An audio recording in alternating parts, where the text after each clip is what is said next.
Good morning. I'm Angelo Castro III. I'm Angela, and we are the Castros. We bring you the news. And the views that make you think. Sometimes we agree. Sometimes we don't. This is News and Views.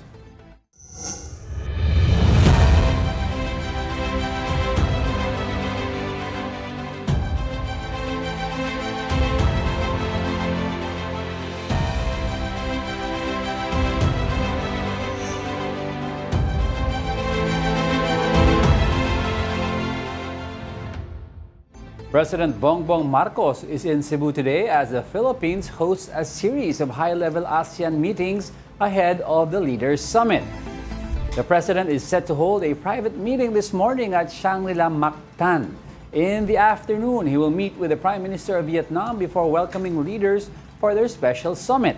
Several ASEAN ministerial meetings are also on the agenda today, including the ASEAN Economic Community Council, ASEAN Foreign Ministers Meeting, ASEAN Political Security Community Meeting, and the ASEAN Coordinating Council Meeting. A joint meeting of the ASEAN Foreign and Economic Ministers is also scheduled this afternoon.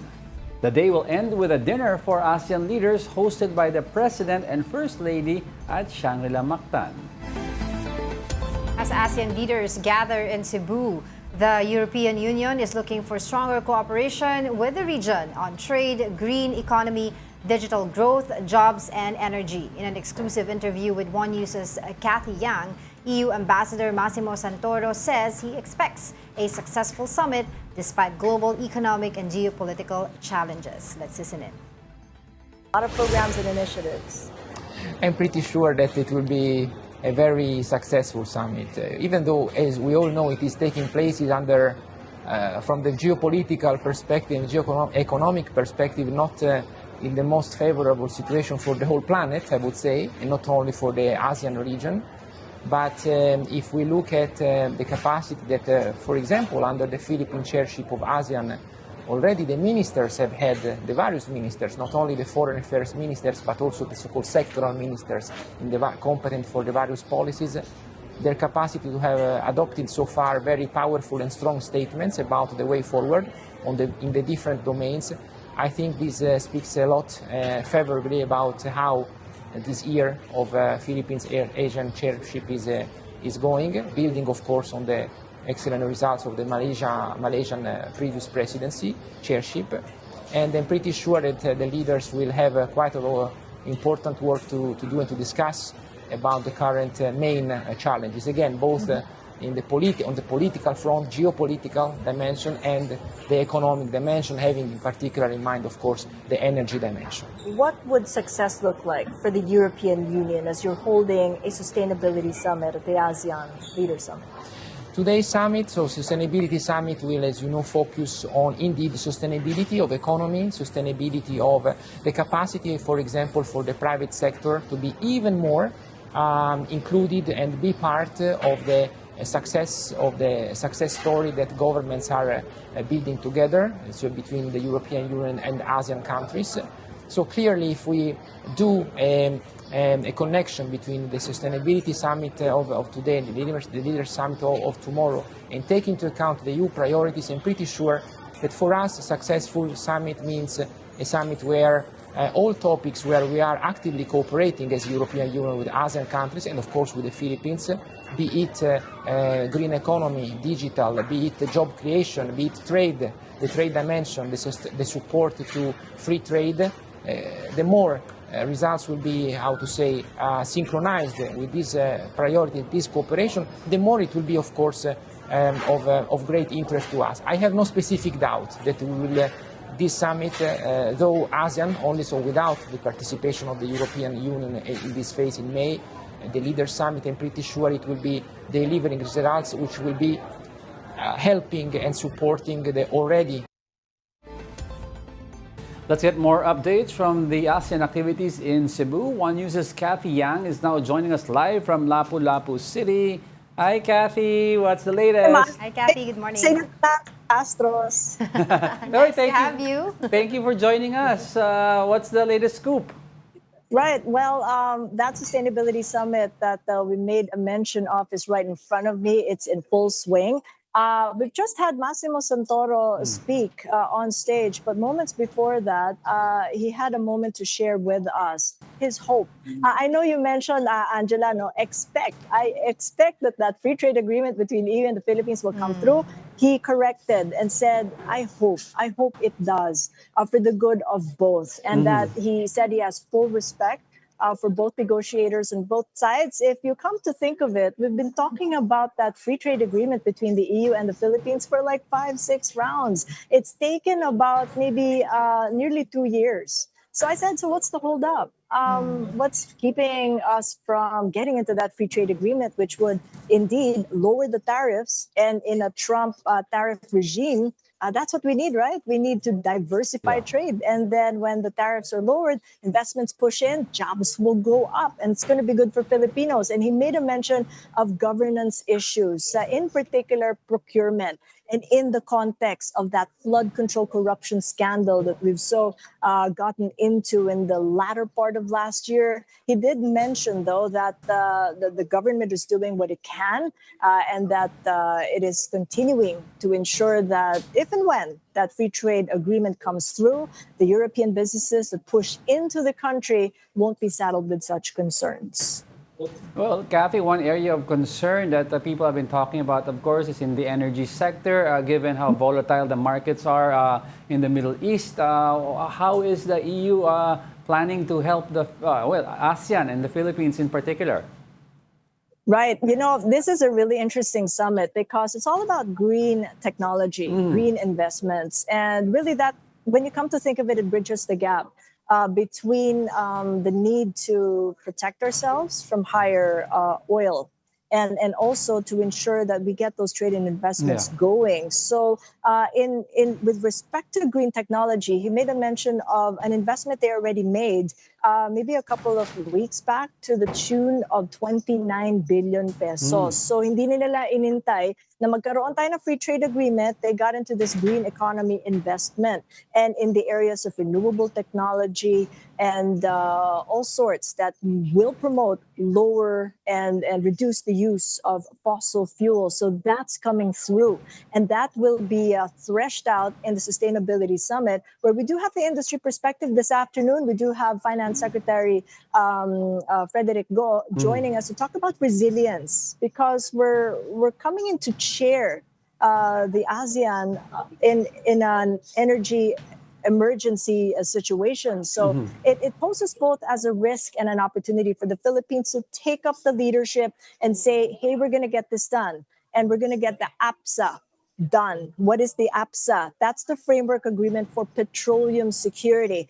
Something, Diego, that they already talked about many years back, maybe 1980s pa. They've been talking about this, but it just doesn't want to go through, because when you come to think of the ASEAN, disparate economies, there's the haves and the have-nots.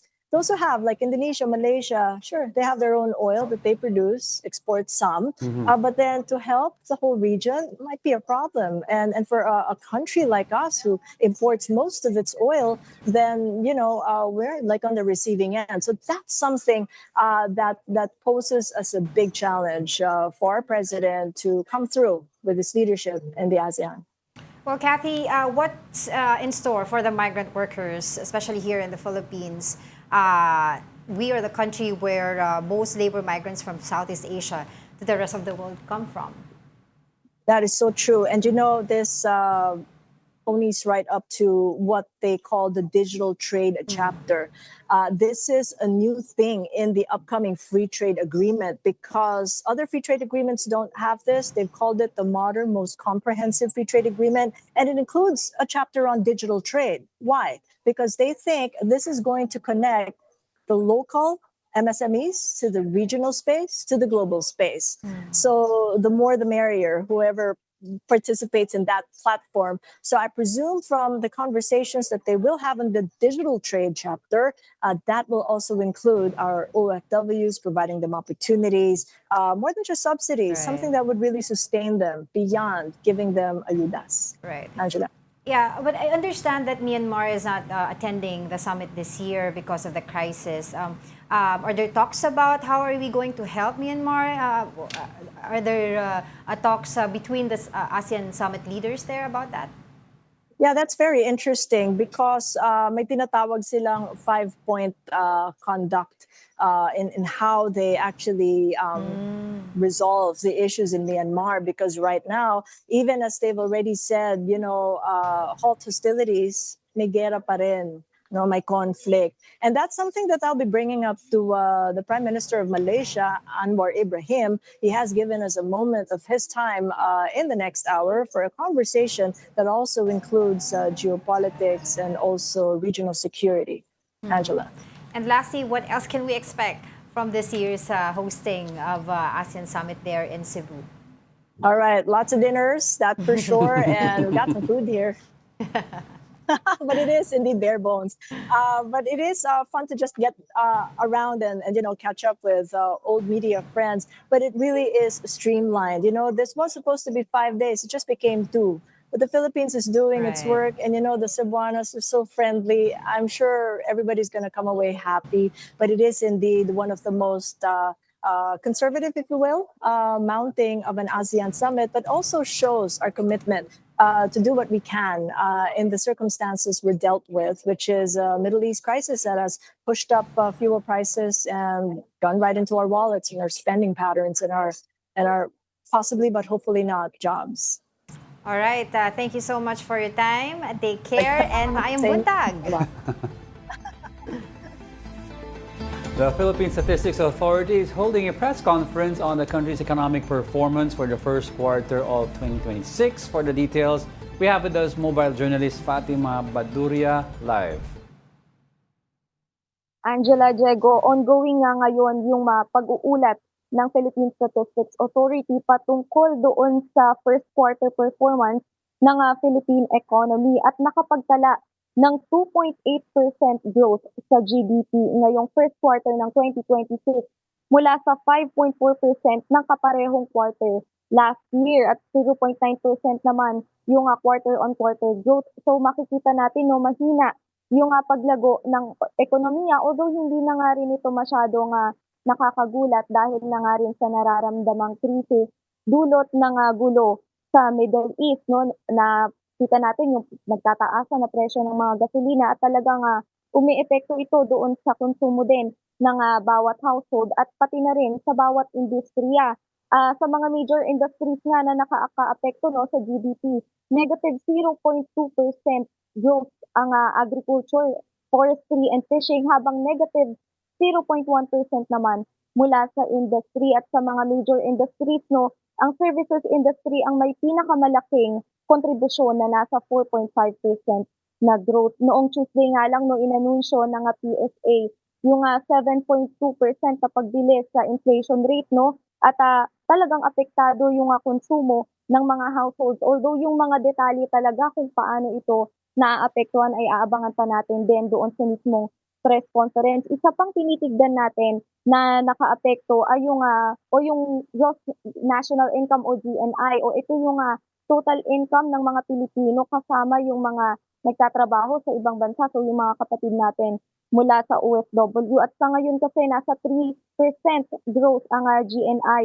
Inaasahan din natin na merong epekto yung pag-uwi ng mga kapatid nating OFW mula sa Middle East nitong mga nakaraang buwan. So aabangan din natin kung ano ba yung mga detalye kung paano ito talagang nakaapekto sa ating GNI. Angela. Fatima, ano yung forecast nila sa second quarter? Based sa isang pagbagal ng growth ng GDP natin sa first quarter, abot pa ba tayo sa forecast ng year-end?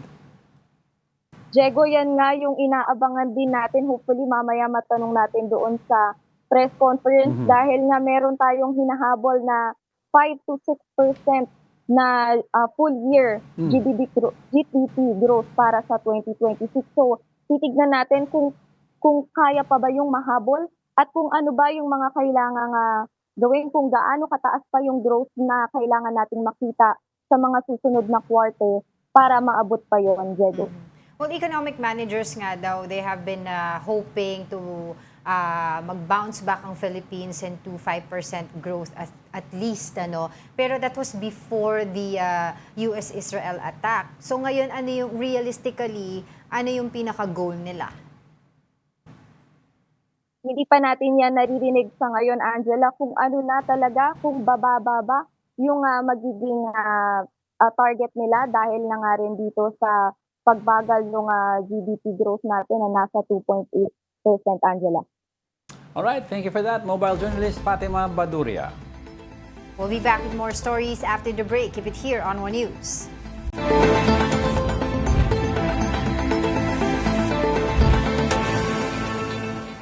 Buhay ng ating mga magnunyog noong 2021 at ngayong 5 years later, 2026. Magkano ang kinikita noon? Magkano ang kinikita ngayon? Dahil gusto nating malaman kung tayo ba ay paurong o running in place o tayo ba ay umusad. Basic siguro yun. Anong saysay ng lahat ng pagpupulong, paggagasta ng pondo, ang mga tumatanggap ng sweldo sa iba-ibang ahensya, kung pagkatapos ng 5 taon, wala namang nagbago sa buhay ng mga magsasaka magnunyog. Anong mga programa ang naipatupad na dahil sa pondo? Ilang magnunyog ang nakinabang sa bawat programa? Ano ang nalalaman ng Coconut Farmers and Industry Development Plan?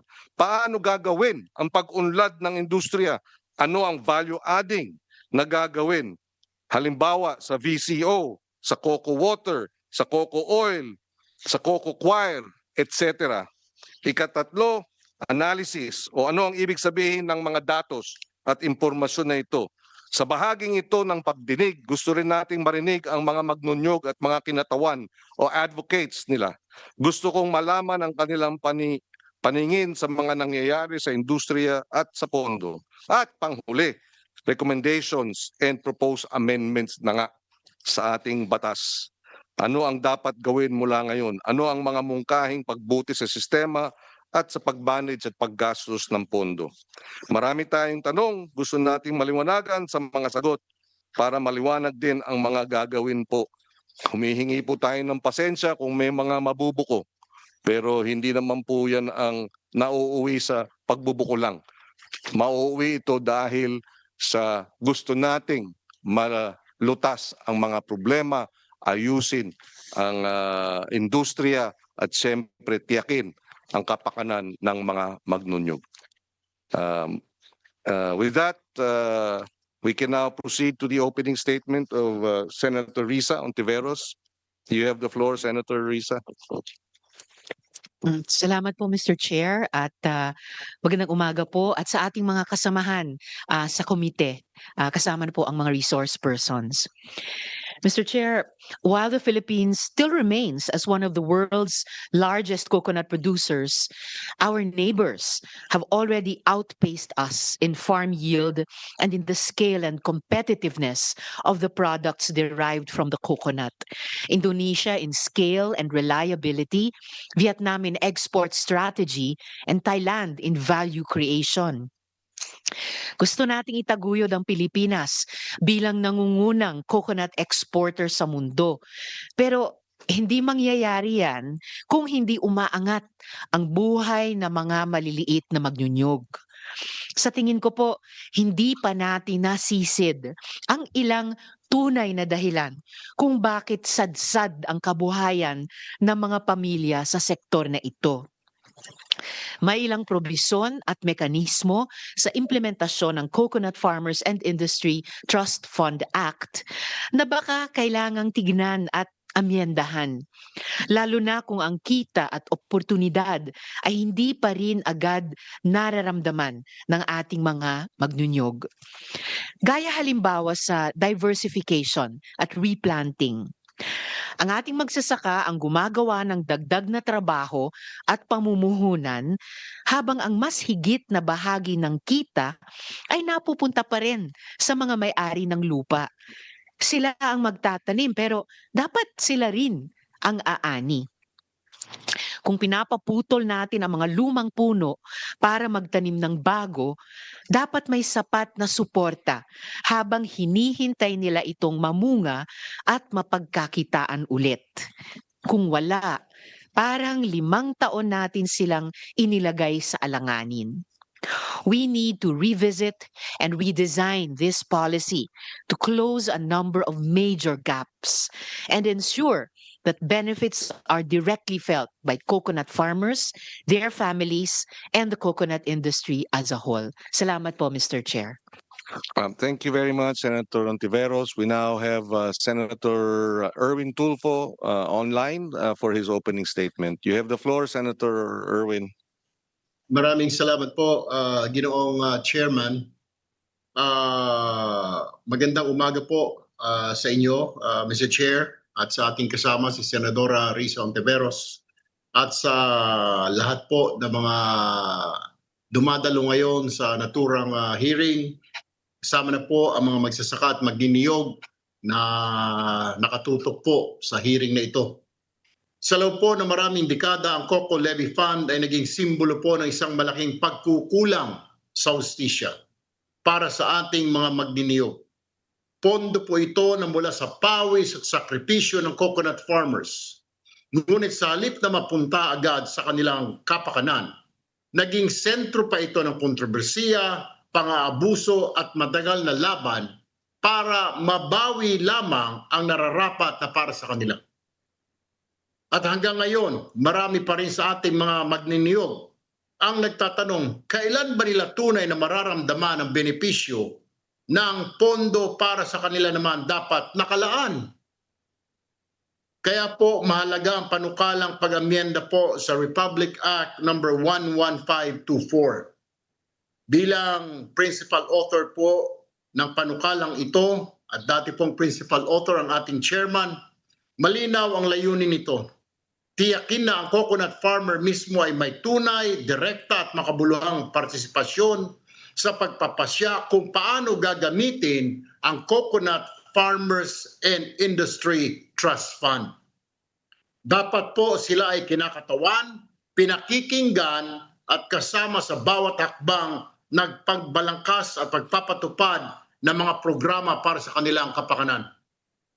Panghuli po, ang pondong ito ay hindi para sa ilang opisyal, hindi para sa mga politiko, at lalong hindi para maulit ang mga pagkakamali ng nakaraan.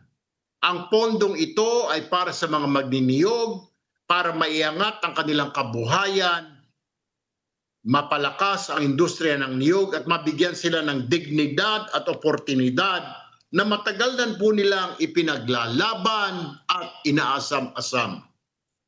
Yan lamang po. Maraming salamat, Ginoong Chair. Magandang umaga po sa ating lahat. Maraming salamat, Senator Erwin Tulfo, ang ating principal author ng amendments to RA 11524. We can now proceed. My understanding is the Bureau of the Treasury. We begin with what is the status of the fund. After all, this is about the trust fund, and therefore we ask the Bureau of the Treasury. You have a presentation. Magkano ba ang pondo? Is this what is the status and other related information and data regarding the fund? Where is the Treasury? Yes, what's your name, ma'am? Good morning, Senator Pangilinan. I am Attorney Grace Nepal from the Bureau of the Treasury. What is your designation in the Bureau? I am Attorney 5 of the Office of the Trust Fund Management Committee Secretariat. Okay, please, you have the floor, Attorney. Go ahead. So good morning, everyone. Good morning, honorable senators and distinguished guests. I'm Attorney Mary Grace Nepal from the Bureau of the Treasury. So the Bureau of the Treasury serves as the custodian and depository of the trust fund under RA 11524. And today we will be apprising the committee on the status of the Coco Levy Trust Fund. So flash on screen is the Coco Levy Asset Registry as of April 15, 2026. On the left side, you can see the total undisputed cash Coco Levy assets totaling to 70 28 billion pesos. So the sources of this cash is from the trust fund capitalizations from the converted preferred SMC shares that was available and other cash COCO levy assets available upon the effectivity of the law. So this was slowly transferred from the SAG-F for COCO levies to the trust fund, and the capitalization was completed in 2025. So that's the primary source of the trust fund. Aside from that, additional inflow. Now, good morning. You're still watching News and Views here on One News, and that is the ongoing Senate committee hearing on agri-food and what's the other one? Agri-food. I forgot na. Kaya mo yan. Yeah, but that's the ongoing hearing right now. Yes. And kanina And agrarian reform. We saw si Senator Tulfo. I think, Yes. was it via Zoom? Yeah, via Zoom. Via Zoom. So there are other things that they should tackle there in the And Senate, not just the impeachment. And also very pressing issues kasi yung agri, if you negative ang growth sa PSA. They're the most affected also because of this Middle East. And since we're not wala tayong manufacturing industry na malakas, we have to rely on a strong agricultural foundation. So that's why we have to address these things. Now, in other news, Vice President Sara Duterte says it's unfair that her family members were dragged into the impeachment proceedings against her in the House of Representatives. Mobile journalist Amy Atienza reports. Monday, May 11 marks the start of House plenary debates on the report that will impeach Vice President Sara Duterte a second time. All congressmen, complainants, and the respondent herself had already been furnished copies of the articles of impeachment. Saturday and Sunday to study the articles of impeachment and the evidence. For me, I submit that this 4 days is enough to comply with the reasonable period required in the Supreme Court decision. If all goes according to timeline and plan, voting on whether she should be impeached could also happen on the same day. The magic number, 106, or a third of the House membership. The vote will then send the case to the upper chamber, the impeachment court. For House Deputy Speaker Ronnie Puno, the number will be overwhelming enough and breach the required yeses to impeach the VP one more time. Kung ipagsama mo yung boto ng lakas lang at ng 55 na bumoto sa committee, you will already get your 106. Diba? So, what are the odds? Kung pumupusta ka sa karera ng kabayo, panalo na siguro itong kabayong ito kasi 106 lang ang kailangan. Lakas CMD, the biggest party in the House at the moment, met on Wednesday afternoon. There, at least 60 members have expressed intent to move the Duterte impeachment forward to full trial. So definitely, as a party, we go behind the party's, the party members that have already invested in this process of impeachment, namely the chair and the endorser. So we expect that Lakas will come out strong in terms of its vote. So it's possible that 200 votes might be secured. The second largest bloc at the upper chamber, Congressman Puno's National Unity Party or NUP, could deliver more than 30 votes. That's only 60% of their total membership. It will be a conscience vote which could be swayed by a lot of factors, even personalities. Yung mga problema dyan, siyempre in Mindanao, nahirapan yung aming mga miyembro kasi when they ask around, everybody says no. In other areas, as you know, the Iglesia ni Cristo has a very strong position about this matter, and it continues to be there. And while her fate as VP could be decided over the next weeks or even months, Sara Duterte is not letting it worry her. Lahat ng mga nangyayari sa buhay ng isang tao ay sinulat yan ng Diyos.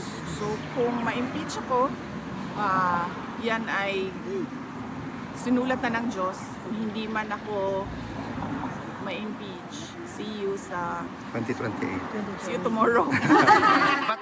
The vice president is now at The Hague visiting her ICC-detained father, former President Rodrigo Duterte, who himself is awaiting full trial. This time for crimes against human over his very own drug war. Sara is adamant she will face her impeachment, but she wants her family left out of it. The VP's husband, attorney Man Scarpio, has also been dragged in the case, with his bank transactions publicized in one House Justice Committee hearing. Well, I think it's unfair dahil hindi naman sila vice president and hindi naman sila ini-impeach. And tulad ng mga asawa at mga anak din ng mga congressman, they have the right to privacy, being ordinary individuals and private citizens. We're looking at it purely on the basis of the facts, on the basis of what came out, on the basis of the evidence, and in the name of truth and accountability. Wala po sa amin yan.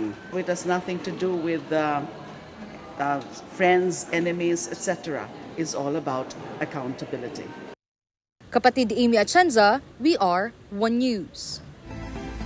Senator Ping Lacson says new documents point to alleged allocables linked to flood control projects, including one name that surfaced, Senator Rodante Marcoleta. But Marcoleta is firing back, calling it an attack on his name, and again questioning Lacson's handling of the Blue Ribbon Committee report. Here's the report. There are reportedly new documents in the flood control scandal. That's according to Senate President pro tempore Ping Lacson himself. One of the names that surfaced is Senator Rodante Marcoleta. Marcoleta was allegedly among the senators allotted allocables amounting to 500 million pesos, based on records of the late DPWH Undersecretary Catalina Cabral. Lacson was asked about this at the Kapihan sa Senado, and he made a clarification. May bababa raw bang evidence versus... Actually, meron pa. Oh. Kasi sabi ko nga, yung request for allocables, although sa tingin ko, hindi proper, pero hindi naman illegal.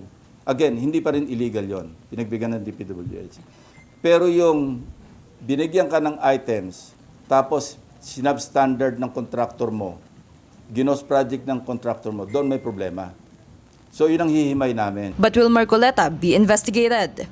Pa-clarify, kasama bang i-recommenda sa ombudsman na imbestigahan si Marcoleta? Depende. Sa ngayon hindi. Kasi, pero kung yun nga, merong ghost tapos ma-attribute sa kanya, kung meron siyang participation sa mga, kung magkakaroon ng ghost or substandard, he should be treated in the same manner na natrato ibang senator, ibang congressman. Maraming special dito. Lacson also said some congressmen told him there was allegedly a cost of bukulan over projects when former DPWH Secretary Manny Bonoan passed through the Commission on Appointments. Actually, 1.5 billion daw yung hinihingi. 500 lang yung binigay. Tapos nakanganga yung mga ibang kasama sa CA kasi wala naman nakuhang project. The Blue Ribbon Committee will submit all evidence to the Ombudsman for investigation. Merong handwritten. Kung napagbigyan, obviously, napagbigyan, care of na eh. Ngayon, yung projects na yon may listahan. Gusto naming malaman. Senators and congressmen po ito? Yeah, both. Marami. Marami yun. Meron ng isang legislator. Ganyan kakapal yung kanyang request eh. Senator Marcoleta has fired back in his privileged speech at the Senate plenary. Marcoleta insisted the allegations were nothing but an attack against him. Marcoleta also said the Senate should not be used as a stage for what he called political intrigue by people who, he said, know their true motives. Ay nasaan po yung progress? Baka naman ang tunay na problema ay hindi ang kakulangan ng pirma, kundi ang kakulangan sa political will. He also said that he wants a healthy discussion, yet won't accept any interpellations. Ano po ba talaga, kuya? Senator Lacson is indeed consistently inconsistent, invoking transparency when convenient, but resisting accountability the moment questions are directed at him. For now, only 7 senators have signed the Flood Control Committee report. It still needs 9 signatures or a majority of the committee before it can be brought to the plenary. If that happens, Senator Chiza Escudero, Jinggoy Estrada, and Joel Villanueva will have a venue to explain and clear their names. Social media personality Franco Mabanta has been arrested by authorities in relation to an alleged extortion attempt involving former House Speaker Martin Romualdez. Mobile journalist Daniel Dayaw has the report. Who is Franco Mabanta? And more importantly, why would he try to extort millions of pesos from former House Speaker Martin Romualdez? Mabanta was arrested on Tuesday night by National Bureau of Investigation agents in relation to a complaint filed by Romualdez himself. The complaint goes that Mabanta, a social media personality and founder of media startup company Peanut Gallery Media Network, allegedly demanded a huge amount of money. That's in exchange for non-airing of his supposed documentary that would pin down Romualdez in the flood control controversy. Mabanta purportedly demanded 350 million pesos, negotiated down to 300 million payable in 4 tranches. A portion of the documentary material was allegedly sent to lend credence to the threat. Nag-demand sila ng 4 tranches. So yung 4 tranches is consisting of 75 million per tranche. Meron deadline eh. So kung hindi masettle yun, May 5, magre-release sila ng first part 1 ng video. Based on the NBI report, Mabanta met with undercover agents, posing as representatives of the complainant at a hotel in Makati City. During the meeting, Mabanta allegedly reiterated his demand and instructed the agents to deliver the money at a country club in Pasig City. Ang problema lang, yung subject ayaw niyang tanggapin yung pera personally. And ang explanation niya nga kasi doon sa lugar, sa hotel, so maraming CCTV. So nag-instruction sa amin, nadalhin ito sa isang lugar sa Pasig. Mabanta together with his alleged cohorts were presented to the media on Wednesday by the NBI. There, Mabanta denied any wrongdoing and claimed he was set up. Yeah, it's not true. It's not true. That's it. So hindi kayo nag-extort No. 300 million pesos? No, definitely not. How can we extort when they were the ones who came to us? Despite reports that the video material used in the alleged extortion is connected to the flood control controversy, NBI Director Melvin Matibag said this is still under investigation.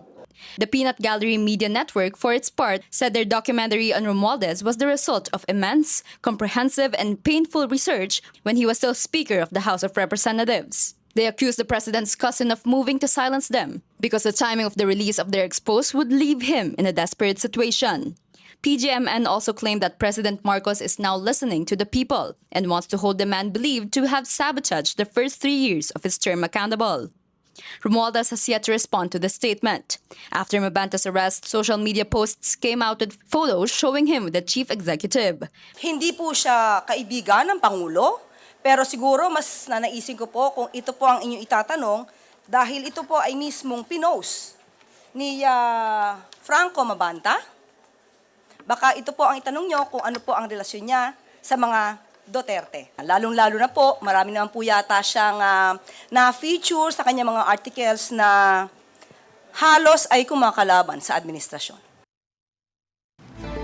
At this point, let's get the latest from the House of Representatives. We have with us Mobile Journal Amy Atienza reporting live on the ground. Amy, ano ba ang agenda ngayon? Good morning, Angela, Diego. Dahil nga wala munang plenary session for today dito sa House of Representatives, no, ay inaasahan lang din natin na makakuha tayo ng panayam sa iba't ibang mga mambabatas dahil nakaset na sa May 11 sa Monday ay magsisimula na rin yung plenary debates pagdating dito sa committee report at sa resolution na kaugnay ng articles of impeachment ni Vice President Sara Duterte. So nung nagtanong-tanong tayo simula kahapon hanggang ngayon, parang nasa around 200 na rin yung nagsabi na susuportahan nila itong impeachment ni Vice President Sara Duterte. Pero rough estimate pa lang din yan, no? Titingnan pa rin natin yung numbers kung mapapantayan nga ba yung 215 lawmakers na pumirma noong nakaraang taon sa impeachment nga ni Vice President Sara Duterte. So yan pa lang naman so far yung developments din na nakikita natin pagdating nga dito sa impeachment ni VP Sara. At abangan pa natin kung may ilang mga kongresista pa yung magsasabi na bibigyan nila ng suporta o hindi itong impeachment nga ni VP Sara. Okay, so aside from that, kamusta yung mga naging atmosphere ng House of Representatives, especially during the plenary debates ba yung nangyari the other day? Nagkaroon ng sagutan, di ba, itong sa alegasyon ni Representative Leandro Leviste against Secretary Ralph Recto? Narinig nga din natin yan no, nung the other day na nagkaroon nga ng plenary, I think that was Monday, kung hindi ako nagkakamali, no, na nung nagkaroon ng privilege hour at binigyan ng chance na magsalita nga itong si Batangas Representative Leandro Leviste, talagang nadali niya yung relationship hindi lamang ni Executive Secretary Ralph Recto, pero pati na rin ni Representative Edwin Garjola pagdating nga sa relation nila. At ang pinupunto niya dito, pati yung funds daw kasi na ginamit ni Batangas Governor Vilma Santos, pati ng running mate niya noon na si Luis Manzano para nga sa campaign noong 2025 midterm elections, ay napunduhan nga daw ni Garjola na allegedly ay linked din at sinasabi ni Leviste no, na may kaugnayan din sa flood control projects. Pero bukod pa dyan, no, talagang nagbigay ng kanyang rebuttal itong si Lipa City Representative Ryan Recto, dahil nga anak din ito ni Ralph Recto, no, at sinasabi niya na huwag daw magpapaniwala sa fake news, puro accusations lang din daw ang binigay at nilatag ni Leviste pagdating dito. Pero so far, pag inikot natin yung plenary, lalo na kahapon, halos same pa rin naman yung nagiging ora. Inaabangan din natin kung ano nga ba yung mangyayari dito kay Cavite Representative Kiko Barzaga naman. Dahil nga may mga ethics complaint din na na-file nga dito kay Representative Barzaga. Yes. Pero so far, nung nakita natin si Representative Barzaga, nakaupo lang naman siya dun sa harap ng plenaryo. No? At yun, same pa rin yung nagiging atmosphere dito sa House. Mas maraming tao dahil nga balik na rin talaga ang sesyon. Pero very quickly lang, Amy, tanong ko lang kasi I remember 2 days ago, nag-file ng resolution si Representative Terry Ridon regarding doon sa, kumbaga magkaroon daw dapat ng congressional inquiry dito sa PGMN. Diba? This is actually before the arrest of the social media personality linked to PGMN na si Franco Mabanta. Yan din yung isa din sa mga inaabangan pa natin dito sa Kamara. No, so far wala pa tayong naririnig din na parang perspective or pahayag ng iba pang mga kongresista pagdating nga dito. Pero dahil na rin siguro, no, Angela, nakafocus nga din sa impeachment itong mga mambabatas so far dito sa Kamara. And bukod pa dyan, syempre, inaabangan pa rin yung ilan pa sa mga panukalang batas or batas na talagang ipinasa, katulad na nga din nung nangyari sa lead committee, pati na rin yung sa political dynasty na ine-expect nga din na magsisimula at magkakaroon ng mas mabilis na pagtakbo, lalo na dahil hinahabol din ito sa State of the Nation address ni Pangulong Bongbong Marcos ngayong taon. Alright, thank you so much for your time. Mobile Journal Amy Atienza reporting live from the House of Representatives. And at this point, let us check the situation over at the Senate. We have our mobile journalist there, Marymon Reyes. Marymon, kumusta dyan? Angela, Diego, so far ibang mga committee dito sa Senado, nagsasagawa sila ng mga technical working groups. So doon, depende sa komite, dito yung binabrush up na nila, nililinis nila yung possible legislations na pending for approval on first, second, or third reading o kaya naman kung kakailanganin ng amendments. Mamayang hapon, so far wala pang session ulit, magpapatuloy ito next week. Pero ang isa sa mga binabadya kasi sa timeline, though sinasabi ni Senate President Tito Soto, speculative pa rin daw. Depende pa rin kung magkakaroon na ng botohan sa House at magkakaroon ng transmission ng articles of impeachment laban kay VP Sara Duterte papunta dito sa Senado. Pero ang sabi ni SP Soto, kung mangyari man daw yun, magko-convince sila forthwith. Kay SP ang ibig sabihin ng forthwith the next day. Pero ang sabi, bagaman sinasabi ni SP na kung titignan ang konstitusyon, sinasabi ng konstitusyon, automatic daw na magko-convince sila bilang impeachment court. Nasabi naman kahapon ni Senate President Pro Tempore Ping Lacson na may possibility na hindi makapag-convene ang Senado bilang impeachment court dahil court of 24 members to. So since hindi pa sila nagko-convene bilang impeachment court, they will be deciding as the Senate. Ito yung may signals kasi from the minority. For example, si Senator Robin Padilla, nasasabi niya na i-block nila or i-oppose nila yung possible convening ng Senado bilang impeachment court. So ito yung ilan sa mga tututukan natin by next week kung sakaling magkaroon ng transmittal ng articles papunta dito sa Senado. Kay SP kasi sinasabi it will be automatic, pero kung mayroon ng opposing daw na opinion or school of thought tungkol dito, yan yung isa sa mga pag-uusapan nila. Pero ang nasabi ni Senator Ping, may possibility na hindi sila makapag-convene agad or hindi makapag-convene as impeachment court. Well, based sa presently constituted numbers ng Senado, no, ilan ba ang kung magkabotohan to convene into an impeachment court? Di ba may numero pa naman ang majority? Ang sabi ni Senator Ping, matibay pa, strong pa raw ang majority. So pagdating sa numbers, wala pa siya nakikita. Ang sabi pa nga niya, wala naman daw kudeta pang umuugong, kaya na lang kung mangyayari talaga ito. Pero so far, malakas pa't matibay ang majority. So pagdating dito, ito lang isa sa pinaka, though again, sinasabi kasi nila lahat still speculative.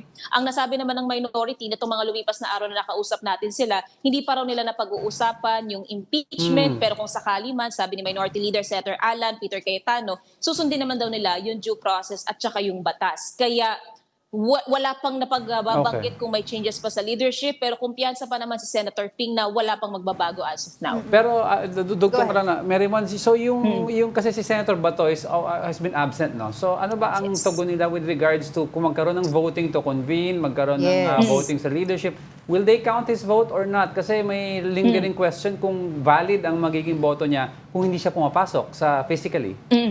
Oh, and last year, si Senator Bato de la Rosa yung nag-move na magkaroon ng ilang pagpapaliban muna sa pagsasalang ng articles of impeachment laban kay VP Sara Duterte and yung impeachment trial dito sa Senado. Doon nagkaroon yung pagdedesisyon sa NAMA archive, nagkaroon ng question and answer itong mga senador. Pero ngayon, wala pang nasasabi si SP kasi again, speculative pa rin daw ang lahat. Magtatalaga raw sila ng impeachment spokesperson and ang nasabi naman ni Senator Ping to ensure daw yung orderliness and yung pagsunod sa batas, sa rules of court, saka impeachment rules, itong Senado bilang impeachment court, magtatalaga rin daw sila ng tinatawag na impeachment manager.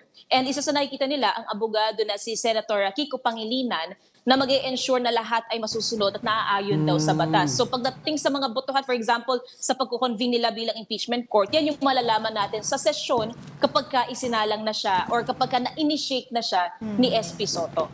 Meron na bang tugon si SP Soto dito sa recent statement ni Senator Ping Lacson na maaaring hindi ka agad mag-convene ang Senado as an impeachment court kasi maaaring may mag-oppose pa. Kasi base doon sa mga naging pahayag niya for the past days, sabi niya, basta sa akin, ang forthwith agad-agad.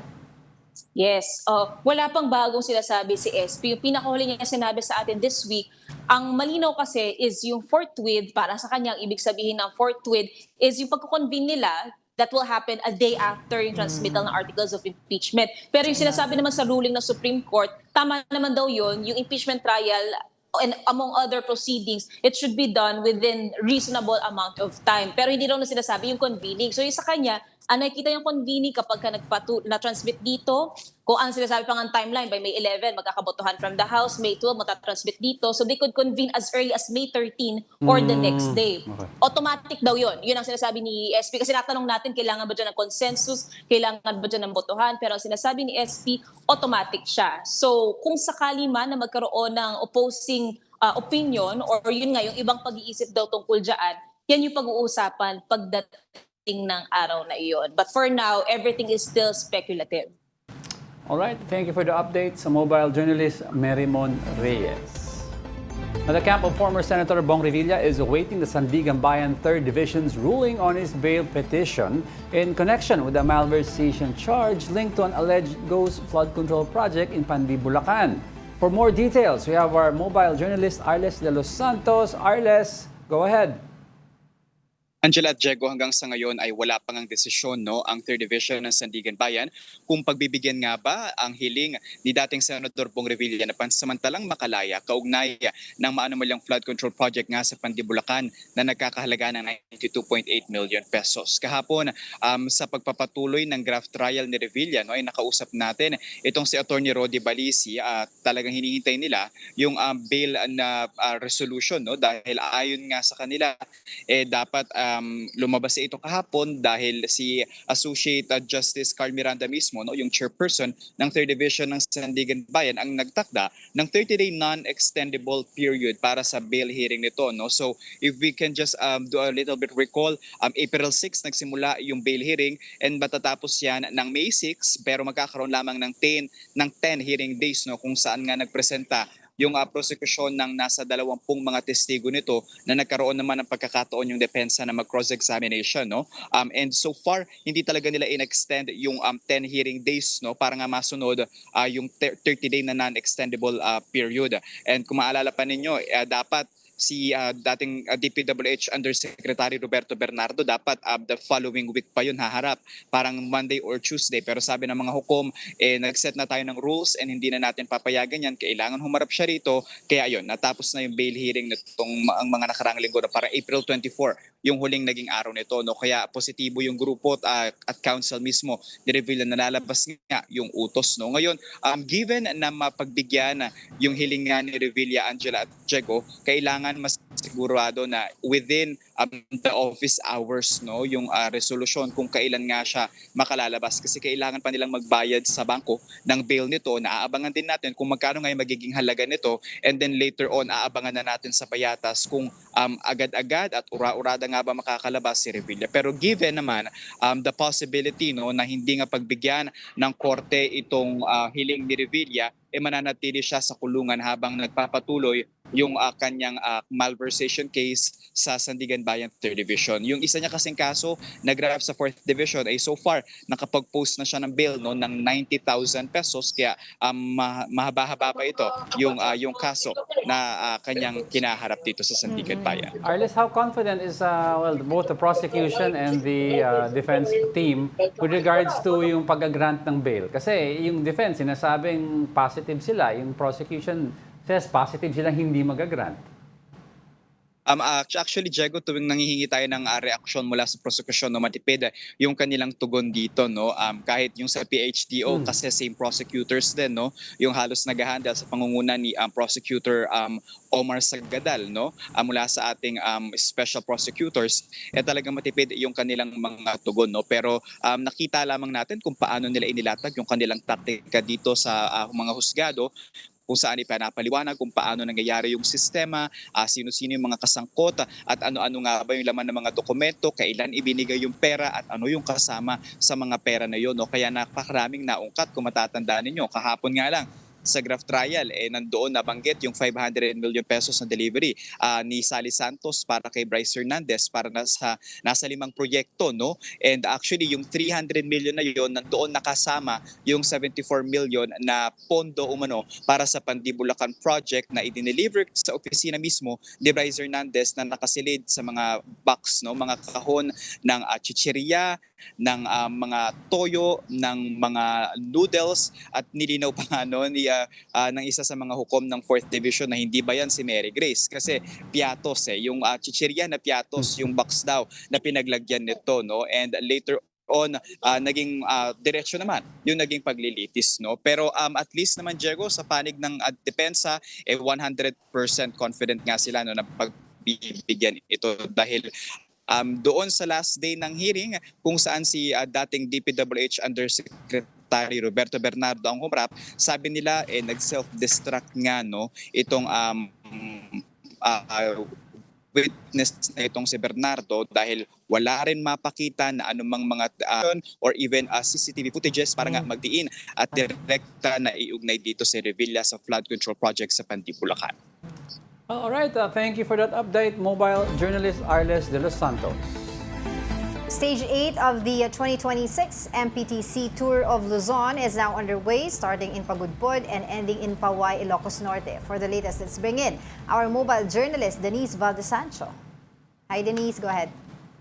Mainit na tanghali sa inyo, Diego and Angela. Dumarami na ng dumarami ang mga nag-aabang dito sa finish line sa sa Paway, in St. Augustine Church to be specific, dahil nga in just about more 80 kilometers na ang natatahak ng ating mga riders going from Pagudpod going here to Paway. Maybe in about an hour or so, nandito na sila sa finish line. At most latest niyan is 1 p.m. But then again, about 80 kilometers left na lang before they go here in Paway. That's 157.4 kilometers worth of distance that they will be covering. And then like in the past stages na maraming ascent and descent, ito naman, it's relatively na patag ang mangyayari. So titingnan natin kung meron nga bang magbe-break away from the peloton, or it's gonna be another batch finish for the group. Pero maya-maya malalaman naman na natin yan, dahil nga mabilis na lang para sa kanilang 80 kilometers. And then again, patag na lang to, at tingnan natin kung sino yung makakapag-sprint heading here. Kanina, pag-usapan pala natin, no, nagkaroon ng aksidente, a minor accident before the actual race started, no, from a member of a solo cycling team, pero humahabol na siya ngayon. As of the moment, everything's going smoothly naman for the tour. We're just waiting for the riders. Kung it's another foreigner, probably from LTW UAE cycle ang mananaig ulit, or this time it's a Pinoy rider naman for the Stage 8 of Tour of Luzon. Diego, Angela. All right, thank you so much for that update, mobile journalist Denise Valdesancho.